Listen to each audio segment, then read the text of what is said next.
అనుదిన నిత్య జీవపు మాటలు. దేవుని నామానికి మహిమ కలుగునుగాక. దేవుని వాక్యాన్ని చదువుకుందాము. అందరూ తమ సొంత కార్యములనే చూచుకొంచున్నారు గాని యేసుక్రీస్తు కార్యములను చూడరు. ఫిలిప్పీయులకు రాసిన పత్రిక 2వ అధ్యాయము 21వ వచనం. ఈ లోకములో 2 కార్యములు ఉన్నవి. మొదటిది మన సొంత కార్యములు, రెండవది యేసుక్రీస్తు కార్యములు. ప్రభు అయిన యేసుక్రీస్తునందు విశ్వాసముంచిన వారిలో 3 గుంపులు వారుంటారు.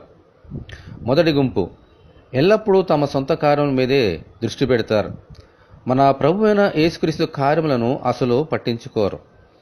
మన ప్రభువు చెప్పినట్లుగా ఏమి తిందుమో, ఏమి త్రాగుదమో, ఏమి ధరించుకుందుమో అని వాటి మీదే దృష్టి పెడతారు. రెండవ గుంపు మొదట తమ సొంత కార్యములకు సమయాన్ని ఇచ్చి, ప్రాధాన్యతను ఇచ్చి, ఆ తర్వాత మిగిలిన సమయమును బట్టి క్రీస్తు కార్యములను చూస్తారు. యేసు ప్రభు చెప్పిన ప్రకారము నాగటి మీద చేయి పెట్టి వెనుకతట్టు చూచువారు వీరు. మూడవ గుంపు వారి జీవితంలో మొదటి ప్రాధాన్యత యేసు కార్యములకు ఇచ్చి, వాటిని ముగించిన తరువాతే తమ సొంత కార్యములను చూసుకుంటారు. ఆమేన్. ప్రభు చెప్పినట్లు దేవుని రాజ్యమును, నీతిని మొదట వెతికేవారు వీరు.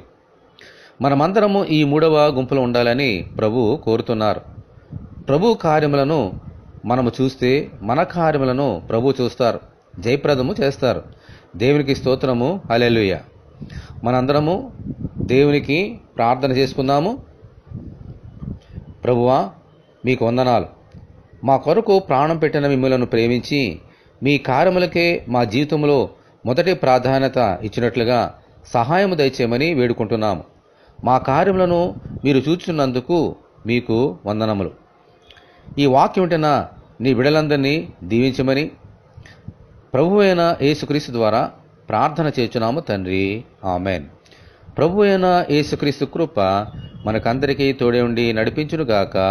ఆమెన్. పరిశుద్ధ దేవుని మందిరం.